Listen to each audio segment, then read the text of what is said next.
Carl Jung. Life began for me the day I finally found myself. Close your eyes for a moment. Imagine yourself before a calm river, so calm that even the sound of the water seems like an ancient whisper. You watch the small waves form, then fade away, and you realize that for years, you have been just that, an observer on the sidelines, without the courage or perhaps the awareness that you could dive in. Perhaps your life has been like this. Not exactly a mistake, but a script written by other hands, led by expectations that were not yours, by patterns that were not born in your heart. And in this silent process, you continued to exist, but not to live. There is a moment, sometimes imperceptible, when something within us begins to stir. It's like the first ray of light that breaks through the dawn, discreet, but impossible to ignore. Bruce Lipton reminds us that, deep down, we carry beliefs buried so profoundly that we don't even realize they are the ones choosing for us. Beliefs that shape how we react, how we love, how we protect ourselves, and even how we get sick. It's like living by playing a character so convincing that we forget we are not them. And the more we play them, the more our true essence becomes a distant echo. Neville Goddard would say that transformation begins when we dare to internally assume who we truly are, even before the world recognizes it. It is a silent but revolutionary act to wear the skin of your true identity on the invisible plane. However, many of us seek this discovery on the opposite path. We travel, accumulate stories, change cities, switch professions, but inside, we continue to inhabit the same old prison. It's like trying to find a horizon by only changing the scenery, but keeping the same gaze. And there is a subtle danger in this process, that of wearing so many masks for so long that, at some point, we forget the face underneath. It's not just about forgetting who we are. It's about no longer recognizing our own voice when it tries to speak. It's about feeling that something is wrong, but not knowing where to look. Perhaps you know this feeling, being surrounded by people, commitments, obligations, and at the same time, feeling invisible even to yourself. This is the starting point. It is the moment when life ceases to be mere survival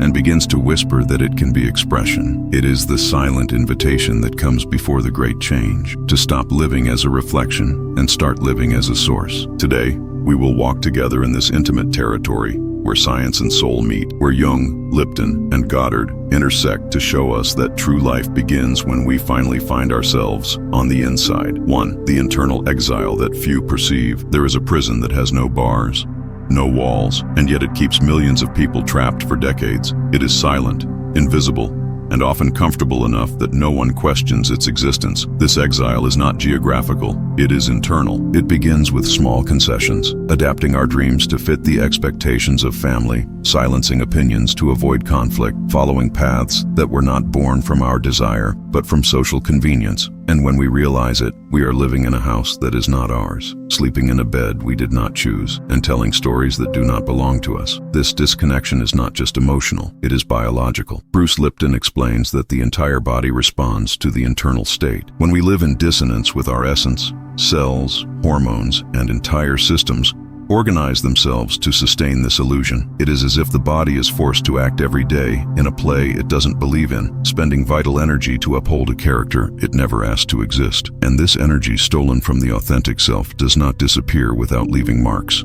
Fatigue, recurring illnesses, persistent anxiety, a weariness that is not just physical, but existential. Perhaps this image speaks to you, living for decades in a borrowed house. The walls have paintings you didn't choose. The smell is not yours. The view from the window never touched your heart. You learned to live with it, to decorate in a way that disguises the strangeness.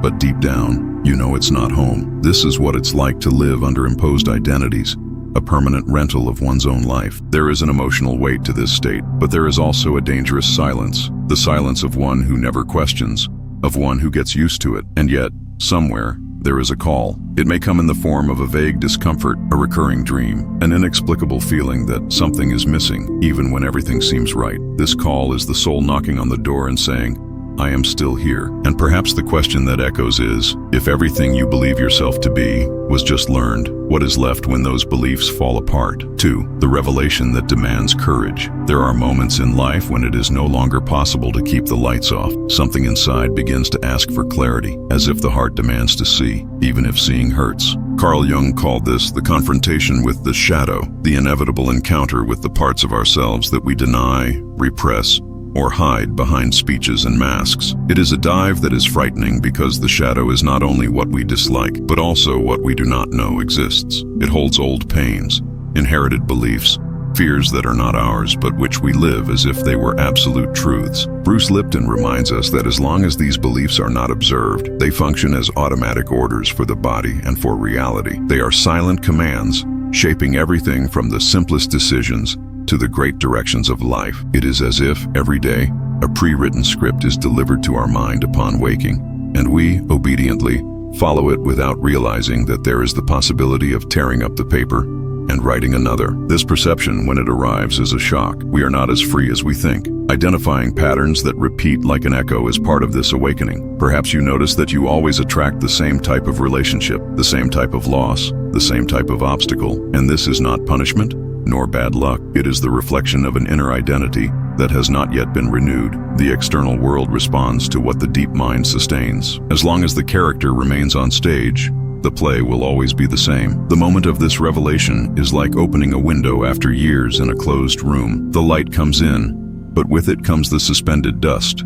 visible for the first time. It is beautiful, but also uncomfortable, because now it is no longer possible to pretend not to see. The courage that is born here is not loud. It is a silent strength that says, I will look at this, even if it hurts, because I can no longer live far from myself. And at this point, you may feel that it is not about changing the world out there, but about entering your own inner terrain and pulling out the roots that do not belong to your story. It is an intimate, slow work, but it is also the only way to make space for something new to flourish. 3. The paradox of getting lost to find oneself. There comes a moment in the journey when we realize that the search is not about adding more, but about removing the excess. And this realization is disconcerting because we have been trained to believe that finding oneself means accumulating experiences, achievements, titles, and stories. But in fact, it is the opposite. It is about peeling away the layers, one by one, until only what is essential remains. It is as if we were sculpting our own soul, not molding with new clay, but chipping away what prevents the masterpiece from being revealed. Neville Goddard said that true transformation begins when we can imagine ourselves living the life that expresses our essence,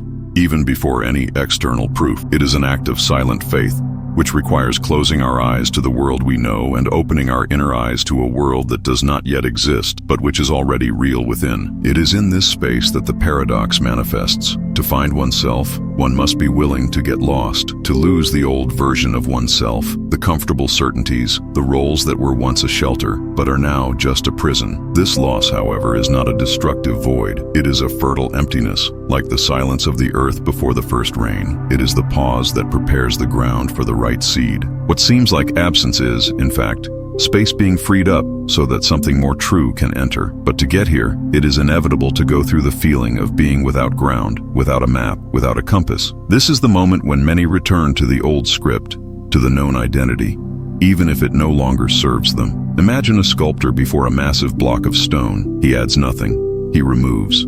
Each strike, each fragment that falls, reveals what was always there. So it is with identity. Who we are is not built, it is revealed. And often the greatest proof of self-love is having the patience to allow oneself to be revealed at the right time. When we accept this process, something changes in how we look at what we have lost. It is no longer about feeling that parts of us have been torn away, but about realizing that what fell away was not really ours. And in that moment, we begin to realize that we do not need to prove ourselves to the world, only to allow ourselves to exist without masks and without hurry, at the rhythm of what is true. 4. The body as a witness to identity. The body is more than a vehicle that carries us through life. It is a living memory, a sensitive record of everything we believe ourselves to be. Every cell, every heartbeat, every breath carries the echo of the stories we tell ourselves. When we live coherently with our truth, the body flourishes, the internal chemistry balances, vital energy is renewed, and even the gaze seems clearer. But when we stray from this truth, it warns us, first with subtle signs, then with silent screams that manifest as illnesses,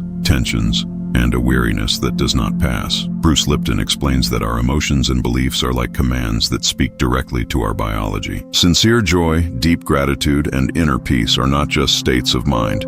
They are frequencies capable of altering genetic expression, activating processes of healing and regeneration. Just as a garden flourishes when it receives light, water, and care, the body reorganizes itself when our inner identity is aligned with who we truly are. Life offers clues to this all the time. Think of the difference between a day lived in coherence and another in dissonance. On the first, even in the face of challenges, there is a quiet energy that sustains you. On the second, every gesture feels heavy, as if the body is carrying not just its own weight, but also that of a story that does not belong to it. This difference is not subjective, it is physical, chemical, measurable. It is the proof that mind and body dance to the same music, and that changing the inner melody transforms the entire external movement. Stories like these do not belong only in books. There are people who, by realigning their identity, changed not only their direction in life, but their health, their vitality, their presence. Some left careers that drained their energy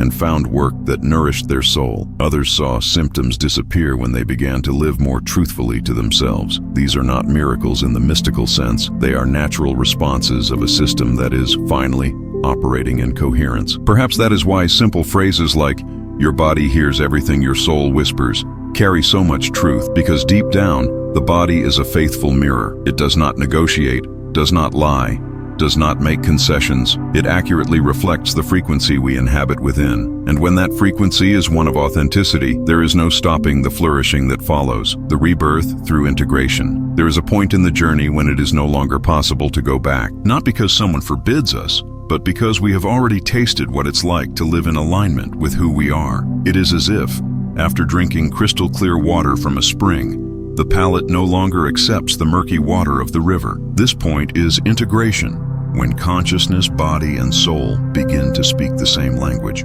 Bruce Lipton shows us that when the internal environment, beliefs, emotions, focus, harmonizes with the authentic identity, the entire system responds like a healthy ecosystem. The body stops wasting energy sustaining inconsistencies and begins to invest in regeneration. The mind, previously occupied with maintaining false narratives, opens up to create new possibilities. It is a state in which life ceases to be survival and becomes full expression. Neville Goddard would say that, at this stage, we live internally as the one we already are, until the world has no alternative but to reflect that reality. It is not about waiting for circumstances to confirm who we are, but about living so rooted in our truth that external reality is forced to reorganize to keep up. It is a silent but firm way of living, which needs no proof or approval. This rebirth is not loud. It does not happen with fireworks or applause. It manifests in small gestures, in the calm in the face of challenges, in the clarity that guides decisions, in the way we begin to look at ourselves and others.